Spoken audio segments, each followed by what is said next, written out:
VCY America presents Crosstalk, a nationwide call-in program discussing issues that have an effect on our families, our communities, our churches, our nation, and our world. Crosstalk, an opportunity for you to voice your concerns for biblical principles.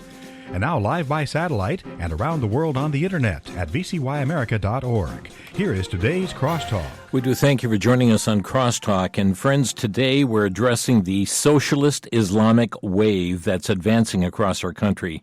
It's also been referred to as the red-green axis to describe both the far left or progressive or socialistic political movement, that would be the red, and the advancement of Islam, that would be the green.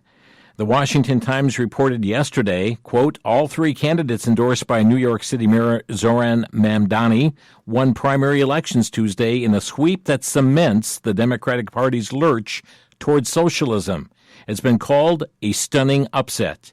And it's not only New York. Mai Vang of Sacramento, who turned her back on the U.S. flag and refused to say the Pledge of Allegiance at council meetings, has also won a spot on the November ballot in California's 7th Congressional District.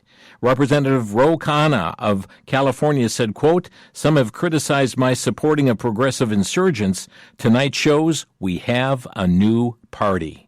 The Washington Examiner called Tuesday's election a big win for socialists. The Washington Free Beacon wrote, chill of collectivism spreads. And MyCharisma.com reported over the past year, the Democratic Socialists have become an alarmingly powerful force in U.S. politics.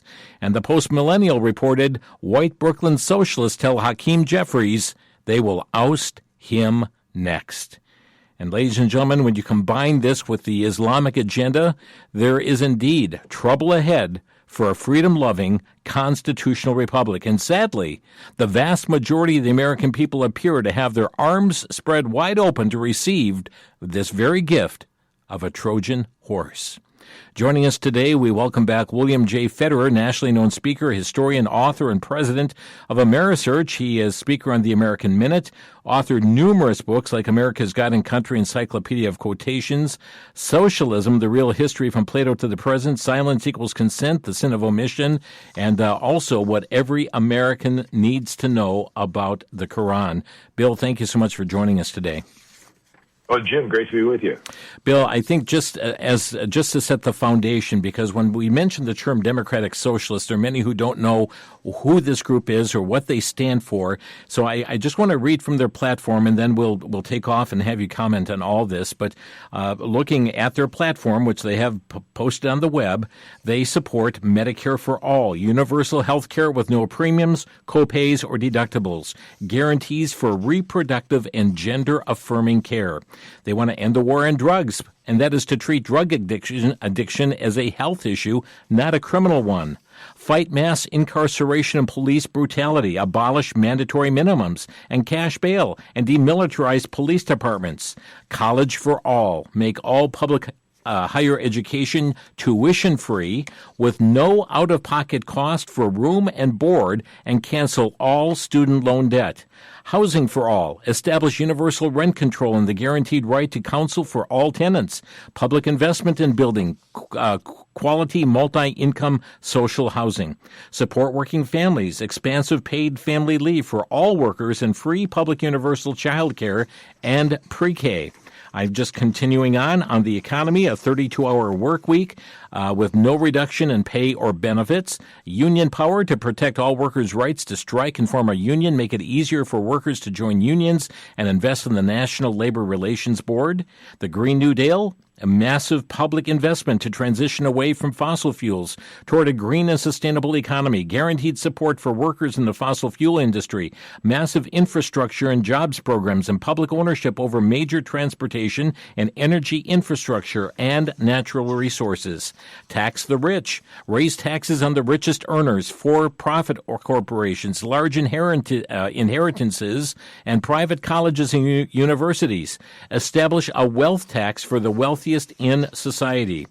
On other issues, free Palestine, an immediate and permanent ceasefire in Gaza, an end to military and economic aid and weapons sales to Israel, respect to the authority of the International Criminal Court and the International Court of Justice, and national sovereignty for the Palestinian people. And the U.S. war machine, greatly reduce the U.S. military budget, close overseas bases, and bring troops home.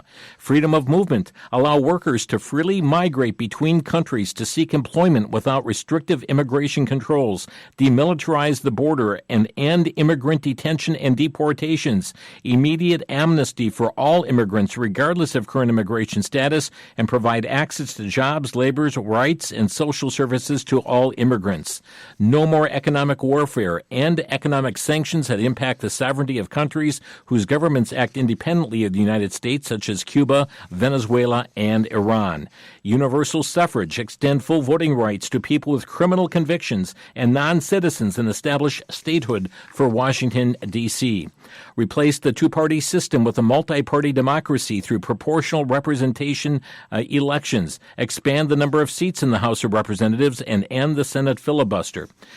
They also have limit the court's power, the Supreme Court, limit their power of judicial review, which it is used to effectively create and abolish laws outside the legislative process, and replace the Electoral College with a national popular vote for president.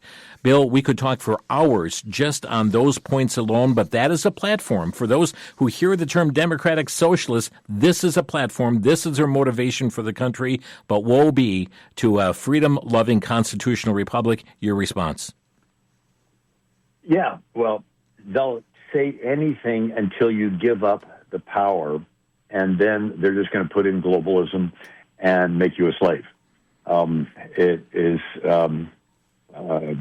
Europe is, my daughter years ago worked for Bayer Pharmaceutical in Germany, 100,000 employees. And the company, and she takes over, and there's people that have been missing work for a year, and they would call and say that they did not get their annual raise. And she's like, talk to legal department. It's like, wow. There are these guys, once you hire somebody, the socialist system is you can never fire them. So here are all these people, and they don't do any work, and yet they expect to get an annual raise. And so Europe's basically going bankrupt. But, one of the things that you see is that all of that you just described is a transition phase to Islam. And so Europe has gone from a Judeo-Christian Europe to a secular socialist Europe, and now it's becoming an Islamic Europe, with Muhammad being the number one name for newborns. So it all sounds good, but then when you realize that it's like a child holding a kitchen knife. You will tell the child anything to get him to put the knife down. Once the knife's down, all bets are off. Forget it. You spank the kid. It's like they'll tell you, we'll give you this, we'll give you free this, free that, free it. Just vote us in, we'll give you free everything. Yeah. And you're like, really? And if you're naive enough to believe him and you vote him in, they're like, okay, we lied to you. You're not going to get any of it, and we're now in charge, and we're going to rule as dictators. And all you have to do is look at every single example in history. That's exactly what happened. I talked to somebody from Cuba, and they said, when Castro was running for office, he promised everybody everything. And, Rafael Cruz is a friend of mine. I was with him not too long ago. Matter of fact, I was with Ted Cruz 3 weeks ago. Rafael talks about being in Cuba, and Castro promised everything. And then once he gets in power, he became the billionaire, and everybody else in the country is poor. That's the way it works. Like Erdogan in Turkey, where he said democracy is like a train. You get off once you've reached your destination. So what does he mean? It says you do all the democracy stuff until you get in power. Once you're in power, you stay in power, and you rule as a dictator. And since you're in charge, you can arrest all your opponents. You can have them accused of bogus crimes, and then they are not allowed to defend themselves. And so it is a bait and switch. In America, it began with Germans coming over in the 1800s. And we had the fastest growth in the standard of living in human history. It's called the Industrial Revolution. We had railroads, steamboats, indoor plumbing, no more outhouses. We had washing machines. Basically, the Industrial Revolution freed up women from doing these tedious tasks every day. And so we had the standard of living. But in Germany, you had Karl Marx and a class struggle. And these German immigrants came to America, and they're working in factories. And they bring over, so the first unions in America were founded by these German immigrants. And they would advocate taking from the rich and redistributing. And so they pushed for the first income tax in America. And then finally the rich caved and agreed to an income tax, and they just created tax-free foundations so they didn't get taxed anyway.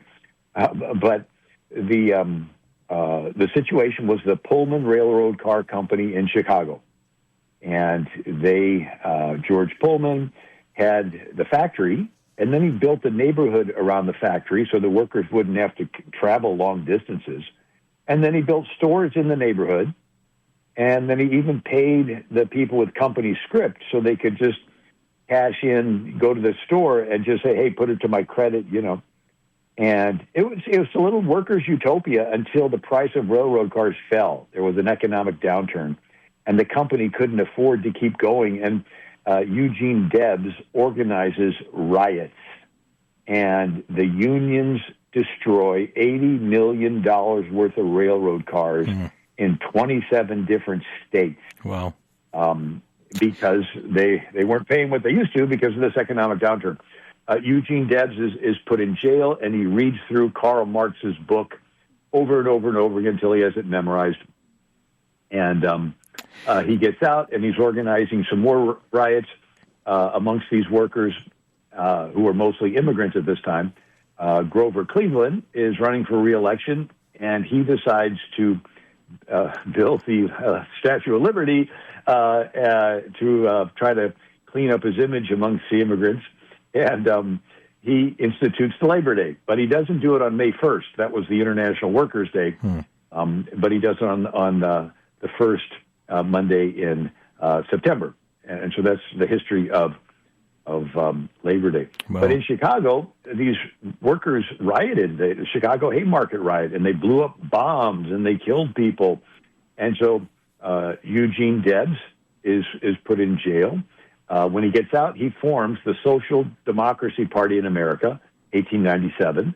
And then he forms the Socialist Democratic Party of America, 1898. And then he forms the Socialist Party of America in 1901. Eugene Debs ran for president 5 times between 1900 and 1920, gets 0 electoral votes. World War I starts. He resists the draft, along with Roger Baldwin, founder of the ACLU. Baldwin says, I am for socialism and communism is the goal. Eugene Debs is studied by Vladimir Lenin. Wow. And so Lenin models his Bolshevik revolution off of Eugene Debs. And they overthrow the Tsar. They kill an estimated 12 million people over there. Lenin cited Debs in an open letter, January 27, 1918. And this is Lenin writing. Look at America, apart from everything else, a neutral country. Haven't we the beginnings of a split there, too? Eugene Debs, the American rebel, declares in the socialist press that he recognizes only one type of war, civil war, for the victory of socialism. We'll be back in just 1 minute. You're listening to Crosstalk.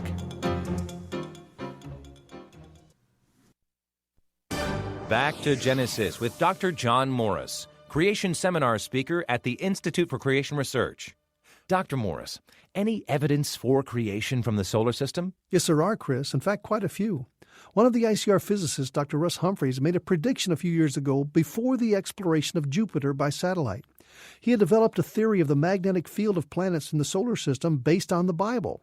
And the satellite found the evidence fit his model and not the evolutionary model of long ages.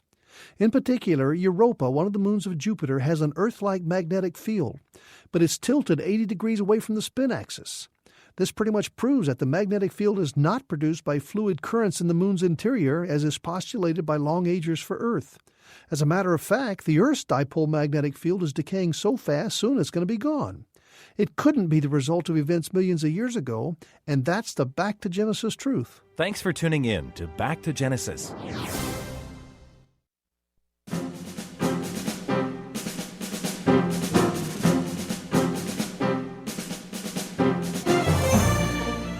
Friends, you're listening to Crosstalk on VCY America, and there is a wave that is coming across this country. It's a socialist-Islamic wave. Yes, you take the principles of socialism, you add Islam to it, and that's exactly what we are seeing take place. I mean, look what is going afoot right now in not only New York City. Many were stunned by the mayoral election that happened there, but now this past Tuesday, the election fallout that's taken place there. It could be that a Democratic Socialist also takes charge over Los Angeles, California, and in other locations, and the number of candidates just on the increase all across this nation. We're talking with William J. Federer today and helping us understand further this socialist-Islamic wave that we're seeing today by looking at its roots and seeing it coming into fruition today. We'll also be sharing with you some quotes from senators here in just the last couple of days as well as it relates to this matter. But Bill, pick up where you left off there as to the development of this Democratic Socialist of America. Right. So Eugene Debs, who organizes this railroad strike, is put in prison. He comes out and he starts the Socialist Party of America.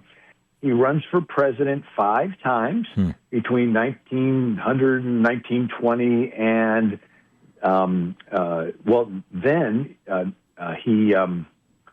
we get up to World War II. And World War II has Franklin Roosevelt. And Franklin Roosevelt makes a treaty with Stalin. And so that's when the U.S. Socialist Party and the U.S. Communist Party decide, why should we run our own candidates for president? Let's just support the Democrats. And so they began to infiltrate the Democrat Party. Bernie Sanders had a portrait of Eugene Debs hanging in the City Hall of Burlington, Vermont. Wow. And had a plaque dedicated to him in his congressional office. But again, Eugene Debs inspired Vladimir Lenin over there in Russia. And so you have people like Zell Miller, who was the last pro-life Democrat senator. In an interview on his book, Deficit of Decency 25, he says, unfortunately, the National Democratic Party has lost its way. They've been taken over by very liberal, left-wing, leaning special interest groups that you have here in Washington. So here's this famous Democrat senator saying his own party has been taken over. And you have Ronald Reagan. He said, I didn't leave the Democrat Party. The Democrat Party left me. What's he talking about? The Democrat Party was infiltrated by the Socialist Party, which was started by Eugene Debs, who inspired Lenin, who organized this railroad strike in the 1880s and so forth. And then in Chicago, you have the place where they had their Haymarket riot, a statue, and that's where the Weathermen Underground blow up the statue, and that's Bill Ayers. And the Weathermen Underground, these Vietnam War era radicals, Bill Ayers launched the political career of Barack Obama. And Bill Ayers said, I'm a radical leftist, small C communist. Another of the Weathermen Underground was Eric Mann, and he trained Patrisse Cullors, who started Black Lives Matter. So we're seeing this, Patrisse Cullors says, myself and Alicia in particular are trained organizers. We are trained Marxists. Wow. What's the Marxist idea? Is where you create a crisis and people panic and surrender their freedoms to the state. And so that's the goal. They want to create a crisis and then come along and say, give all your freedoms to the government and we promise to take care of you. But once you give them up, it's over. Yeah. This is amazing, and just this big tent and how they've hijacked the Democratic Socialists, hijacking the Democratic Party, so to speak. But I just want to play a recent clip here from Senator Cory Booker, because he was just on CNN and he was asked about a comment that Senator Fetterman made about these candidates and so forth. Let's listen to the clip. Given that, what did you make of your fellow Democratic Senator John Fetterman today when he was asked about these New York primaries? He said the dirtbag left is surging, I believe is how he described it.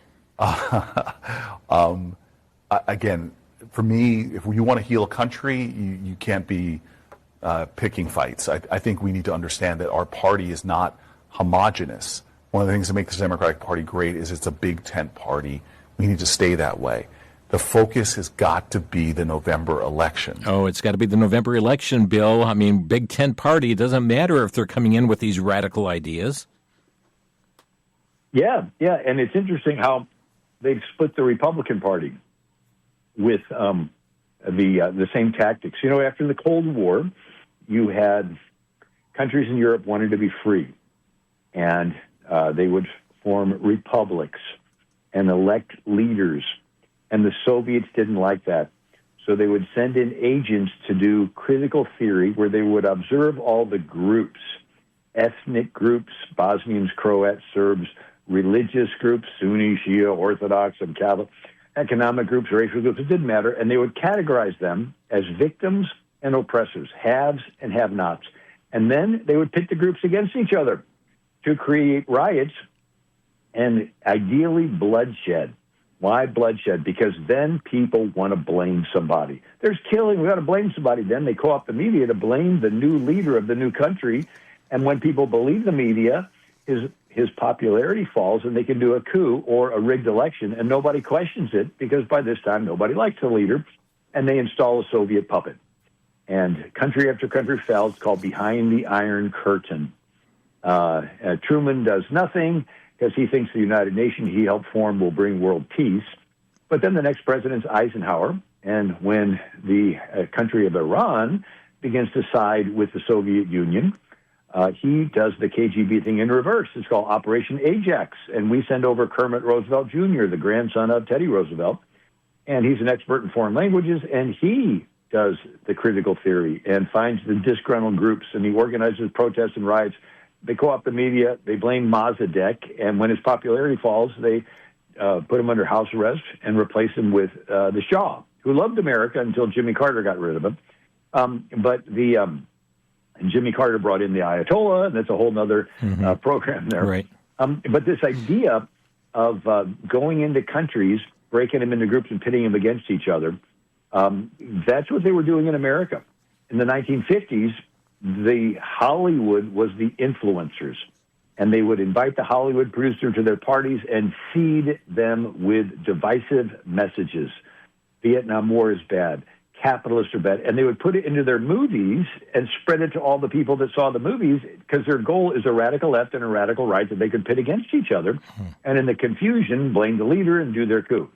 And Obama specifically turned all these CIA tactics we were doing in other countries on our own soil with the Smith-Mundt Modernization Act and the Countering Foreign Propaganda and Disinformation Act, and with the executive order using behavioral science insights for the benefit of the American people. Obama turned all these tools the CIA was using to keep countries from going into the communist orbit. He turns them inward on America for his own political purposes. Wow. And then we look at the dividing. So Charlie Kirk was a friend of mine. I knew him for 10 years, and his message was what? Put Jesus first, get married, have kids, save the country.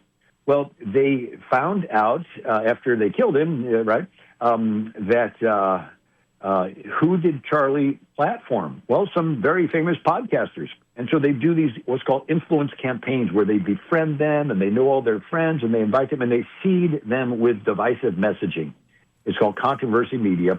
And they take the enthusiasm that Charlie had to win the election, chase the ballots, and they diffuse that into this controversy media. And these podcasters do not care about the elections. One of them recently came out and said he's left the Republican Party. Another one says, I'm not going to vote in this midterm. what a great message to give Charlie Kirk's followers. Don't vote. It's like, this is like the opposite of what Charlie would have wanted. But this is intentional. Yeah. They want to have the Republicans lose the midterms. People forget the whole anti-Zionist agenda was created by the Soviet Union in 1964 by Yuri Andropov. And he's the one that came up with anti-Zionism. There's always been anti-Semitism. But anti-Zionism was a Soviet creation to specifically divide the Middle East so it would not side with America. Yuri Andropov recruited Yasser Arafat, put him through KGB training, began associating Zionism with Nazism, with apartheidism, and Yuri Andropov created the term Palestinian. Prior to him, Palestine was the homeland of the Jews. I mean, even in the 1950s, there was the United Palestine Appeal, led by Rabbi Stephen Wise. There's even letters, through the 30s and 40s of Franklin Roosevelt writing letters to the United Palestine Appeal saying, America supports the Jews going back to Palestine, their home where they had been kicked out of for thousands of years ago, and they've been wandering around since. And it wasn't until Yuri Andropov. So you have 1960s, Golda Meir is talking to Nixon, and she says, when was there a Palestinian people and a Palestinian state? He says, it wasn't like there were, he says, before the Jews were there, it was the Ottoman Empire, right? It was part of Jordan, maybe southern Syria, but there was no Palestinian kingdom. For 700 years, it was the Ottoman Empire. And so this was an invention that they've sold. It's a Soviet psyop. Yeah. And then they introduced it into the United Nations and took it global. So they've taken from the river to the sea and repackaged it for Republicans with this anti-Zionism message. Their goal is to get the conservatives to fight amongst themselves so they won't vote and have, believe it or not, get half the conservatives to side with the Ayatollah to get rid of Israel. And once Israel is gone, they can reestablish the caliphate, which is their one world Islamic government. Everything that had been under Islamic control, they think of it as a crescent, starts with Turkey, goes through the Middle East, Iran, comes back through North Africa. They want to unite all that, but there's one little country standing in the way, Israel. And if they can get rid of Israel, they can reestablish the caliphate, and that'll energize them. And if you thought Mandami energized the Muslims, if they could get rid of Israel, it will be total 100% Islamic enthusiasm to take over the world. And friends, that's where this red-green axis all comes together. From the socialism and Islam, Bill, they're working hand in glove, and yet we have so many that are just blinded to what this is going on because of all the free things and building that division and again, as you mentioned, the hatred against Israel, and that is all part of the plan here for the total disruption of what our nation stands for and how it was founded. Yeah. If America was gone, it would be a gang war between Russian dictators, Chinese dictators, North Korean dictators, Iranian Ayatollah dictators, Turkish Erdogan dictator, right? It would be a gang war, and human rights would be crushed. America is holding back this globalist gang warfare, and Trump is at the forefront. Trump is not a globalist. He wants to make America great again, and that's why they hate him, and they want to try to kneecap his agenda with all these liberal judges and so forth.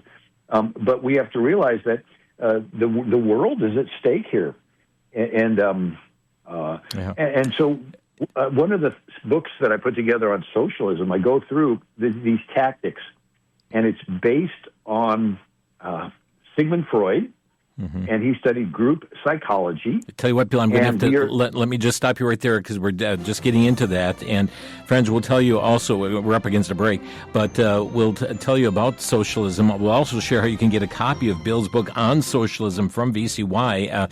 We've interviewed him several times on this topic, and friends, we're seeing the things that he has unfolded in his book come to fruition here in our present society today under the likes of the Democratic Socialists of America. We'll have more to say after the break. This is Crosstalk on VCY.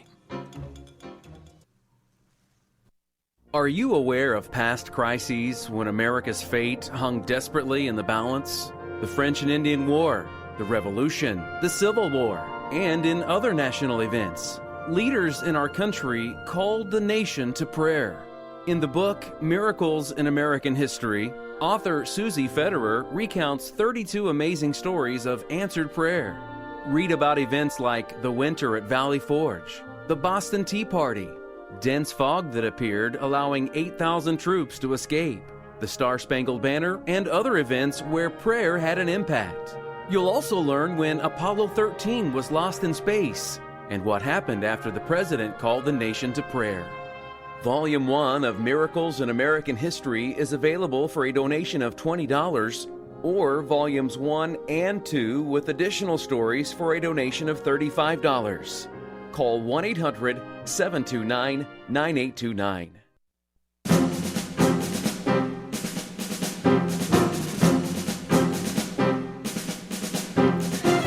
Bill Federer is with us here today on Crosstalk, and just before Bill comes back with us here, he has put together a couple of stellar books that really inform you on these critical issues. One of them is Socialism, that takes you, gives you the real history from Plato to the present. It's over 275 pages. He tracks the origins of socialism and really reveals how the deep state capitalizes on crises to consolidate control.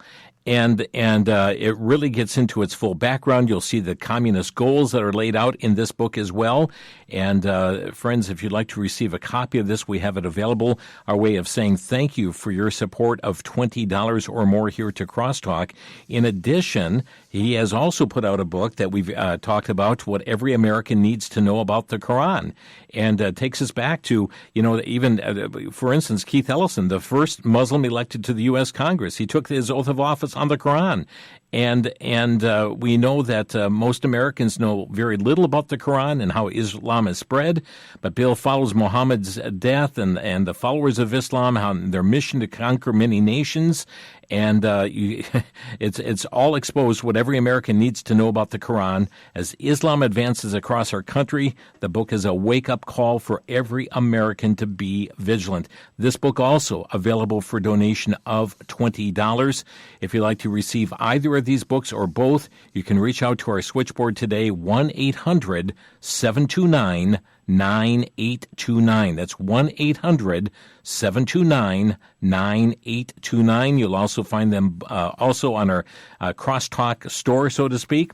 Your gifts help support the ministry of Crosstalk, but at crosstalkamerica.com. Bill, you were just starting to get into that, the matter of socialism, and I think it's important.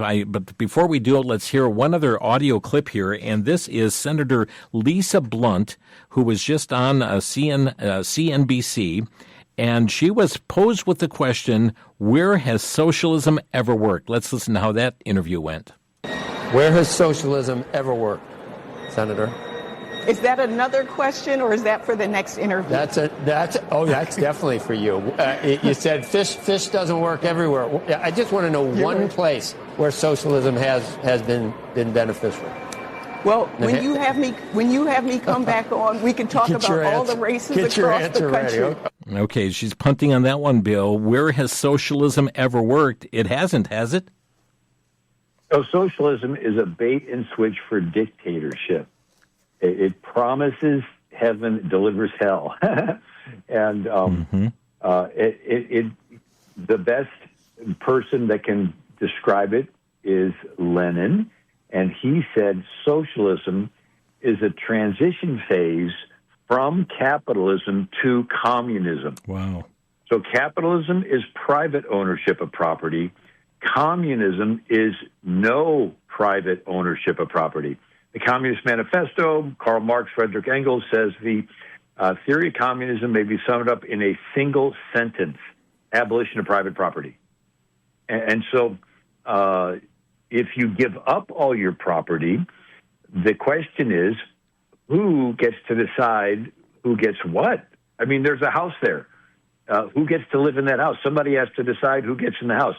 So wherever there is the government owning everything, somebody in the government decides who gets what, and they are human, and they will always be tempted to give nicer stuff to their family and friends and dumpier stuff to people they don't like, and then weaponize the government against their political enemies, and it turns into a elite, deep state ruling class with the most corrupt guy at the top, a dictator. So it's discretionary. The saying is, he who holds the purse strings has the power. Mm-hmm. So it doesn't need to be your money, but if you're holding the purse strings and you're sitting on the pile of cash and you decide who gets what, you're basically in power using somebody else's money, and the temptation is to benefit your friends and weaponize against your enemies. And that's the definition of a dictator. And so it's a hierarchical system. If you're friends with a dictator king, you are more equal. If you're not their friends, you're less equal. And if you're their enemy, you're dead. It's called treason, or you're a slave.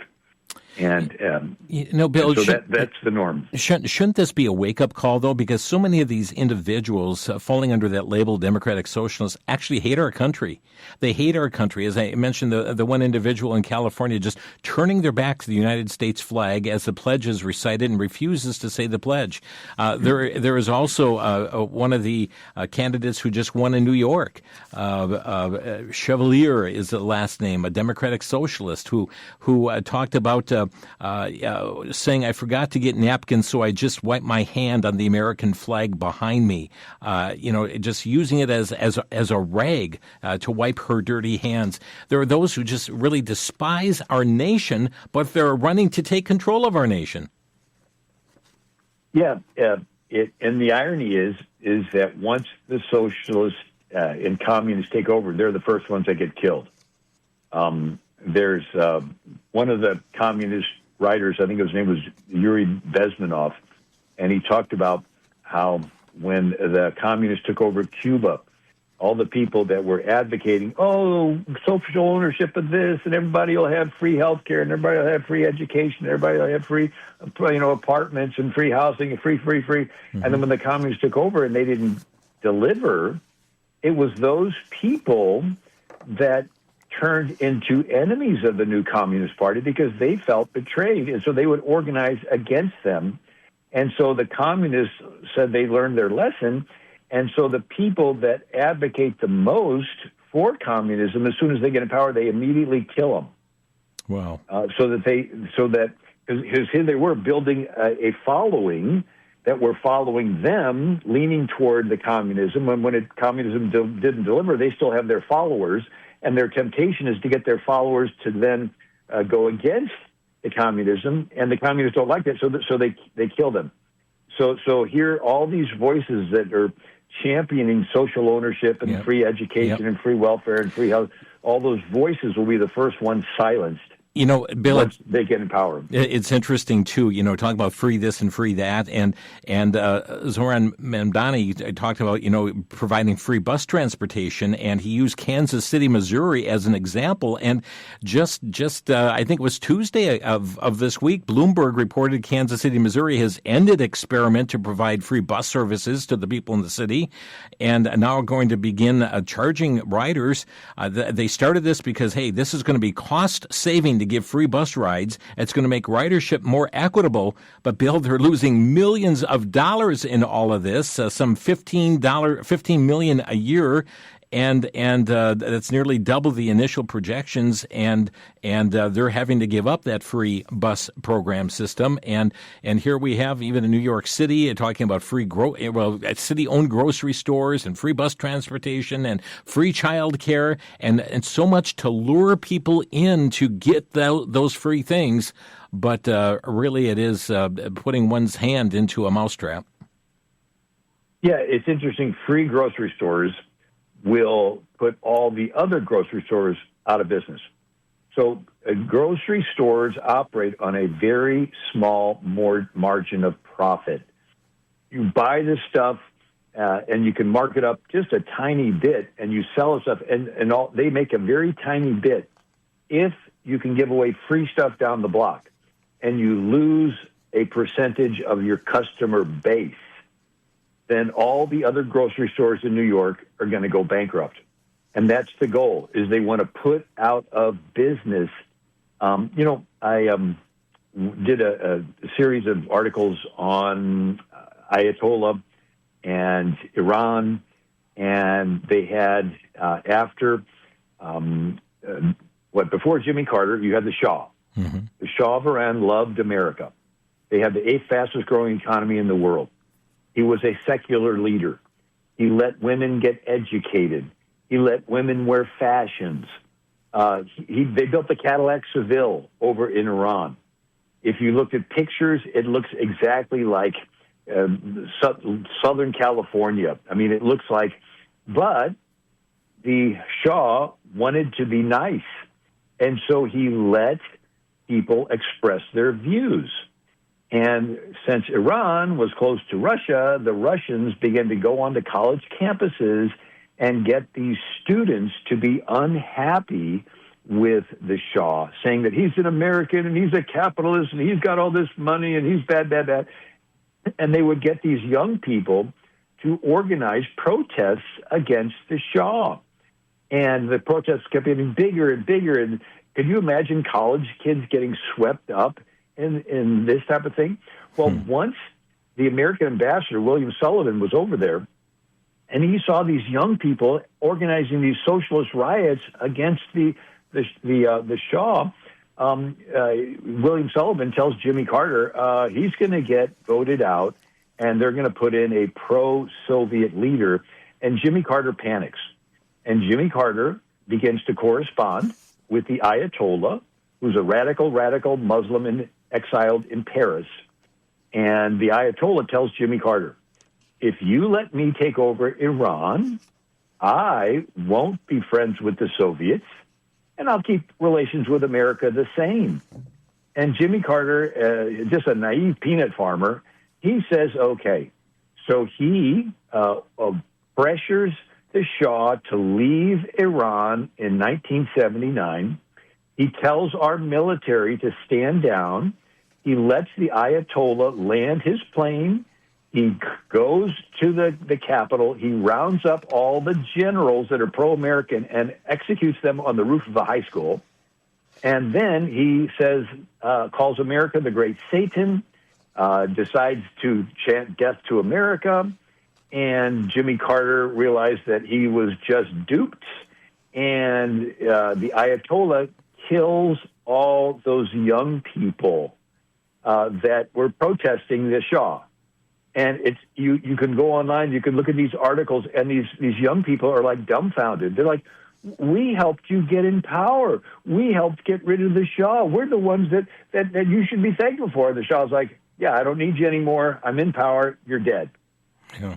And so these naive college kids, they don't realize that they're playing with fire. Mm-hmm. They think, oh, we'll just be everything free. Once you give up your country to these people, you will never get it back. Bill Federer with us today here on Crosstalk, and we're opening our phone lines. Our number 800-733-9829 for your questions or brief comment. 1-800-733-9829. And friends, this is going well beyond the political realm. It is much engrossed and infiltrated our educational system. You have seen what's happened on the university campuses across this nation, and friends, it's happening in our lower graded schools as well. I mean, just recently, for instance, in Boston, a school principal actually apologized to the Muslim students because they were offended by a lesson that they had on the Holocaust. This is William Diamond Middle School principal Johnny Cole sent an email apologizing to Arab, Muslim, Palestinian, and Lebanese students who were offended by this mandatory Holocaust lesson. And the question is, since when is teaching historical facts something that requires an apology? And why is the school principal validating outrage over a Holocaust education instead of defending it? And friends, that's where we're at as a nation right now. Bill Federer is with us today, and we're talking about this Socialist-Islamic Wave that it's taking its way across the country. And it's front and center in so many different elections here from across the states and in communities. We'll be back in just 1 minute. This is Crosstalk on the VCY America Network.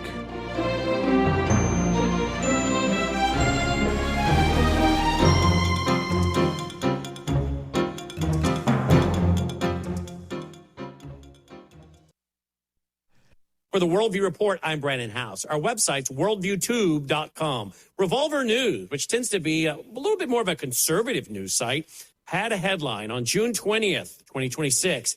Trump's ready to reopen mental institutions, and liberals are furious. They seem to be praising the idea. Well, I want to bring a word of caution, because what one administration does with maybe good intentions can certainly be hijacked by another administration. Now, we do have a lot of homeless people in homeless camps and people on the street that have abuse problems, substance abuse, alcohol, drugs. Some people are folks that suffer with autism and other mental handicaps, and they should be helped. But do we really want the government forcing people into mental hospitals, forcing them like prisoners? No, because it's not a long stretch to be called a domestic terrorist or mentally ill as a Christian or conservative. Think hard, Americans.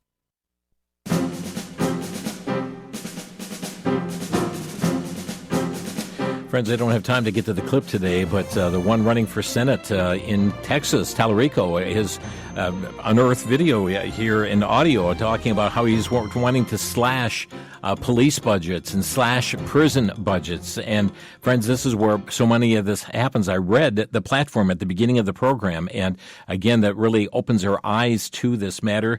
Bill's book on socialism and also his book on America, what America needs to know about the Quran. Each of these books independently available for donation of $20 or more.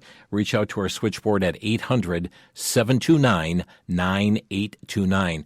We have John calling from Flushing, New York. Hi, John. You're on the air.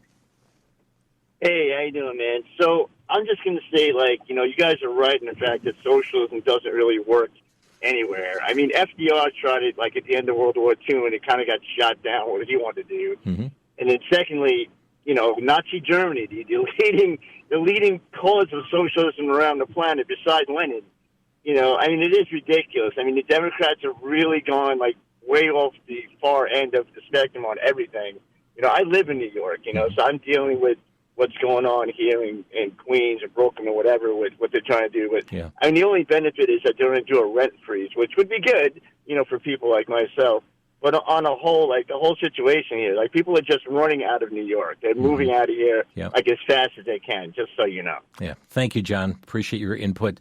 Let's also go to the other end of the country. Peter's calling from Burbank, California. Peter, you're on the air. Yes, my question is this, and I appreciate your guest. So now the question is, where do we go from here? You laid out the problems. You laid what happened in the past. Now, where do we go from that point? Okay. Thank you, Peter. Bill. Voting, we're barely getting 20% of Christians to vote, but 100% of Muslims vote. Yep. I've actually saw a video where they said it's easy to take over America. Just pull out a map and see where there's low voter turnout and move in there, and the Muslims vote as a block. 100% of them vote. They do not have the concept of one person, one vote. It's our team against their team, our Ummah community. I've seen James O'Keefe-type videos of Muslims sitting around the table in Detroit forging ballots and then having an auction at midnight, and then whoever pays the most, they drop off those ballots at the drop-off box. Wow. So it's our team against their team, and yet we're still trying to convince, half the Christians to vote. And it's like, yeah. So what do we do to turn around? Realize that it's not just America that's at stake, it's the entire world. If America goes, they're going to put in their Islamic, globalist, socialist agenda, just like they took over the UN. Yeah. Let's go to Gene next in Minot, North Dakota. Gene, you're on the air. Yes, and what came to mind was Barack Hussein Obama and Hillary Clinton and Saul Alinsky, Rules for Radicals, and the impact that had on their lives and then on our country. Yeah. And Bill, that's something you point out in your book here on socialism too. That Rules for Radicals. That is really front and center in what agenda is afoot here. Yeah. Matter of fact, Saul Alinsky has an acknowledgement in the front of his book to Lucifer, and so how do you get people to give up their freedoms? Fear and free stuff. You create a crisis, they panic and give up their freedom, or you get them dependent on the government, and they'll incrementally give up their freedoms to keep the free stuff coming. And that's Saul Alinsky's strategy. Tom is our next caller in Tomah, Wisconsin. Tom, you're on the air. Yes, I just wanted to the list that you read off in the beginning of all the stuff that they're going to be giving away, it reminds me of that Margaret Thatcher thing, where they're going to come up with the OPM, the other people's money. That's where it is. Yeah. Thank you. Thank you. Let's see. We've got Matt calling from Ohio. Matt, you're on the air. Hi, I want to thank you for your program. I love it. I listen to it in Ohio on Clean Air FM. Mm-hmm. Anyway, the governor or the mayor in Ohio, he's an anti-Semitic. He wanted to give away free food. That closed. That way he had free transportation. That's closed. It doesn't work. And also I wanted to comment real quick on the school, the Muslims that are offended in the school because of the truth about what happened to them. Well, if you're offended, I challenge you to search your heart and ask what's bothering you. Anyway, that's all my comment. Thank you. I appreciate your program. Have a great day. Yeah, thank you. And Bill, are you astounded at that apology from the principal? Yeah. It's imagine if the MS-13 gang simply started calling itself a religion. You were like, oh, you're a religion now? Well, I guess we can let you take over neighborhoods. And you can practice your own vigilante justice and have sex-trafficked little girls and blood in, blood out, kill people that leave. And matter of fact, we can teach MS-13 in the public schools. Give your little rooms, and you can wear your clothes, your baggy pants, and your tattoos, and instead of having burqas and turbans and so forth. And so Islam is, in a sense, a gang dynamic, where it's a political system that's also a religious system, but they want to take over. And they do not want to practice our American laws. They want to bring in their Sharia law. Yep. And they're happy to work with socialists to do the transition. Charles is calling from Big Fort, Minnesota. Charles, you're on the air. Yes. I was wondering what Mr. Federer would think or thinks about Trump dealing with Iran and thinking that he's actually going to get a deal with people. Okay, we're really not talking on that issue today, but from the standpoint of Islam, we do see the infiltration of Islam there, Bill. So rather than talking about the deal itself, there's where we go in all this is a huge issue. Taqiyya. So in Islam, they have taqiyya. It's lying, and unless you understand this, they have no concept of a permanent treaty. It's called hudna. It's when you're weak, you make treaties until you get strong enough to regard them. And so I do agree we are naive to think that they would keep their word. Yeah, thank you, Charles. When their whole Islamic history is that, when we made a treaty with the Muslims during the Barbary Pirate War, the Pasha of Tripoli said, write up your treaty and I'll sign it, but as soon as you leave the harbor, it's waste paper. Yeah. And that's what we're seeing, too. I mean, President Trump says one thing and Iran says, no, we didn't agree to that, and back and forth it goes, and more weeks and months go down the road as well.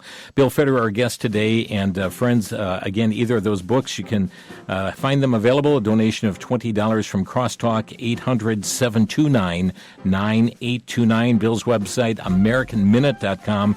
Bill, thanks so much for being with us today. Thank you, Jim.